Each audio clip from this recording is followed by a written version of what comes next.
Praise the Lord. Thank you, Jesus. Glory be to God. Here we are, dear friends, on July the 5th, 2026, which just happens to be a very dear person to us, my wife and I. Kathy's mother, Miss Nori, happens to be 85 this day. So happy 85th, Miss Nori, as we go about with the farm update here in Rowesville on the July the 5th. And we do thank the Lord for this day. Look at these beautiful flowers, zinnia flowers growing here. Kathy had put in the front of the house here. Look at that. Is that beautiful?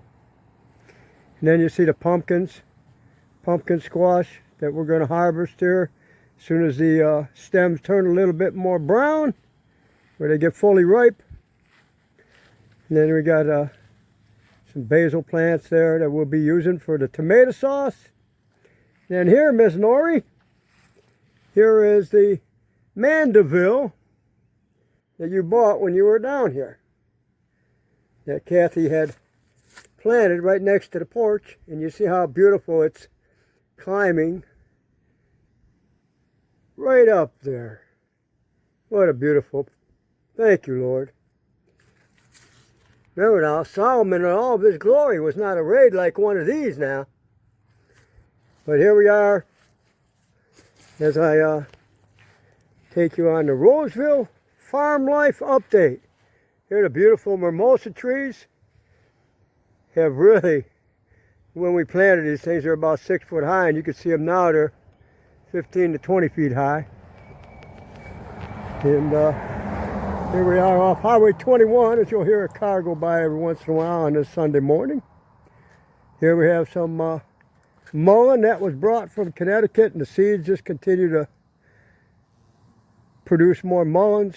There's the little pumpkins there, and as we have here, the grapes. And the front of the grapes here in the front of the yard is the more pumpkin squash. But the grapes are doing beautiful. As you can see, they're really starting to get ripened. They're abundance. So we just bless the Lord for looking forward to another beautiful harvest of grapes that we're blessed to be able to preserve grape juice, grape jam. With the grapes that we had last year, we learned. Here's a beautiful fig tree in the front of the house. Look at all them figs on there. Yep, we're just patiently waiting for the precious fruit of the earth. The husbandman waiteth for the precious fruit of the earth till he receive the former and latter rain. And that's what we're doing. We're patiently waiting for the coming of Jesus Christ. And then God has blessed us with such a tremendous blessing to wait for him. So before he sends back his son Jesus, we're just occupying the time. Look at the beautiful basil plants.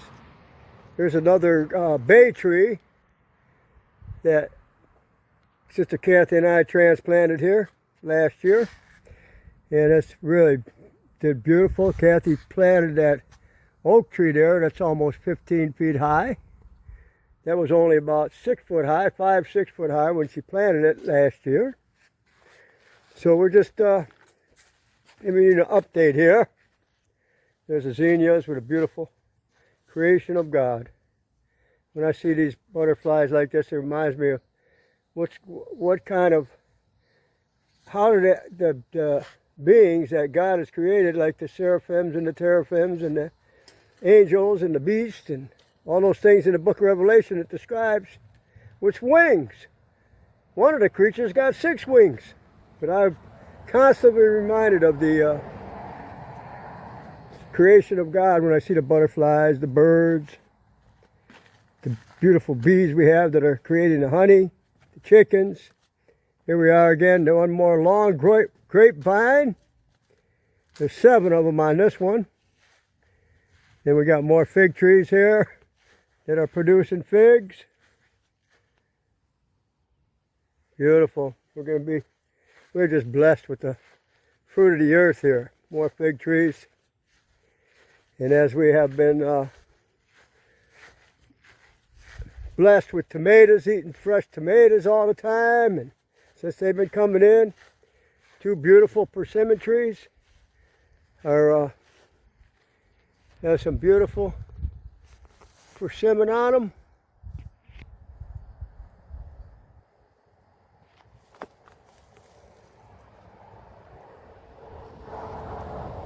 As you can see that. And then this tree over here has quite a few persimmons on it too. So we thank the Lord for that. And for the watermelons, as well, I'll go show you these here first. These are the Charleston Gray. That's what they call them. I already picked a few of them today so they don't over ripen, but that's what they are there. Here's a branch with a bunch of persimmons on them. And then got a sweet potato growing out of the compost bin. Here's the our favorite, Moon and Stars. I already harvested a few of them. They're sitting over there. Because if you harvest them, they don't go bad. They don't go overripe when you harvest them, but if you leave them on the vine, they will go bad if you don't leave them on there too long. They'll get too ripened, which we want to try and get the watermelons in their perfection. Here's that cantaloupe that's pretty much gone now. We picked all those cantaloupe and harvested them and have been eating fresh cantaloupe and we have quite a few bags of frozen cantaloupe that we can make with some fruit slurpees later. With cantaloupe, strawberries, now watermelon. This right here is a sweet potato patch that we planted last Sunday. And it's amazing how beautiful God has blessed this patch to grow. We have here 7 rows. And then I got 3 more rows up in the front of the house, or actually the front of the garden, by the bean pole trellis. Here's some more watermelons here. Back there is the chickens. They're in the shade right now because it's probably close to 95 degrees right now. So they'd like to hover underneath the trees back there in the shade. Here's the strawberry patch that it's about the end of the strawberries, but what a blessing that's been this year. Then here's the bean pole trellis, up almost 7 foot high. Kentucky Wonder beans here. And then cantaloupes. These are the kind that didn't quite do well, but the chickens really excellent food for them. But we've been harvesting beautiful cantaloupes. There's a nice one that will be harvested in the next day or two. And we've been harvesting a lot of cantaloupes. They're almost at the end now. Another cantaloupe there. Then the water. These water tubs that I had painted here this morning so that it wouldn't heat the water up. Here's a crimson sweet watermelon patch that will be coming in to harvest within the next 2 weeks. Look at that, beautiful harvest. Watermelons. And then now, one of my favorite harvests, tomatoes. Look at these tomatoes. Every row is packed with tomatoes. I mean, this is what a blessed year. We got basil growing in the tomato rows, but what a blessing. All those tomatoes. Every row, it looks just like this. What a beautiful thing it is to watch God produce food like this. Sure, the world produces food, but not like this. We don't use any chemicals or herbicides or pesticides. We find pests, we get rid of them with our hands, or we use a natural process. But here we have rows of peppers. Praise the Lord. And here we are again, the tomatoes. They're just, like I said, every row is packed with tomatoes on it. And here's that bean trellis again. The pole beans. 3 more rows of sweet potatoes. I just watered them this morning, but they're doing excellent. We mulched them. And here is a beautiful patch of ginger that we planted back in, what was it, February, March? Something like that, or April. But whatever it was, this is the beautiful to watch it grow like it is. And there's one little fella just coming out of the ground, and another one right there.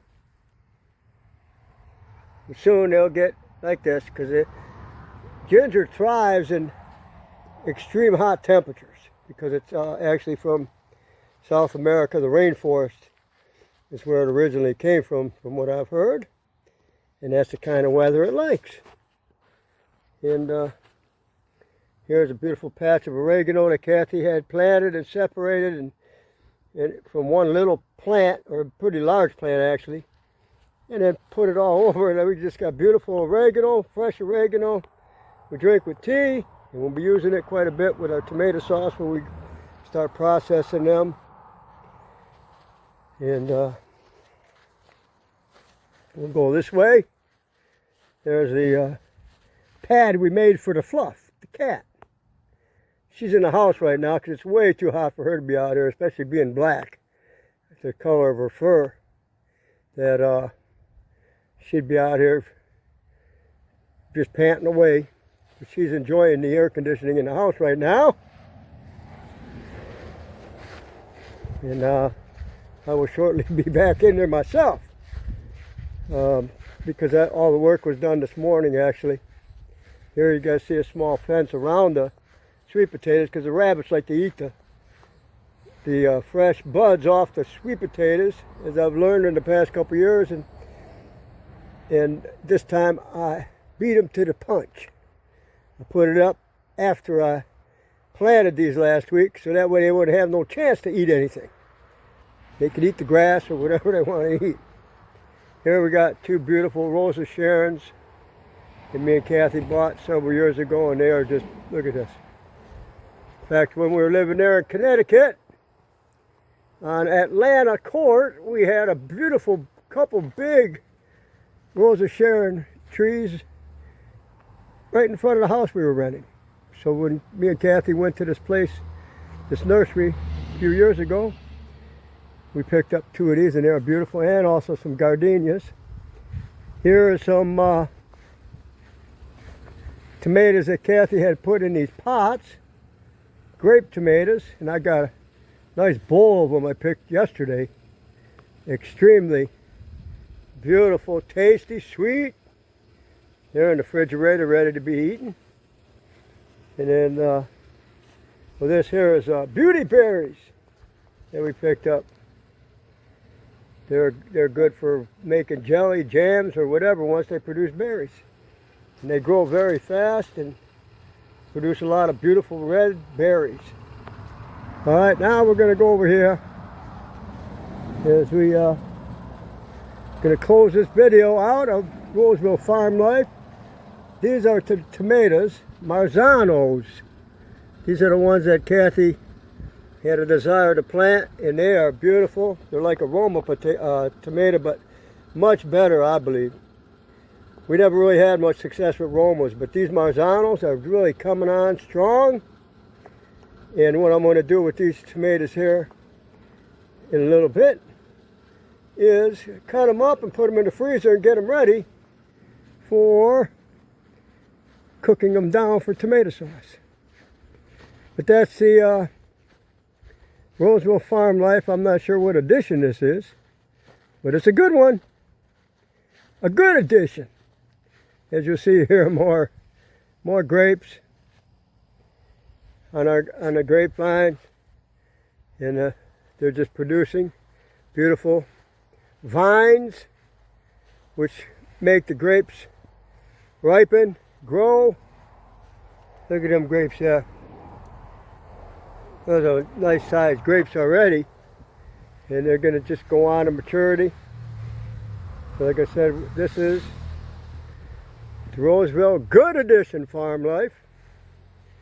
And I just want to bless you all in Jesus' name. Again, Miss Nori, happy 85th. Remember now, Jesus Christ is coming, but not this year. He is going to come though soon. Sooner than most people preach him about coming. But he is coming after the 3.5 years of the rule of Satan, because he has control over all the kings of the world at this time, and he will have complete control when he's finally cast down to the earth to take possession of a man. So we just thank the Lord for the place that he's put us in. The scripture is clear. It says, whatever state you find yourself in, be content. And we are content to be living here in South Carolina. That's the state we live in. And we are learning contentment all the time, because the Bible says, the Word of God says, food and raiment, be content. So may God bless you. May the grace of our Lord Jesus Christ, the love of God, and the communion of the Holy Ghost be with you all till we meet again. Amen.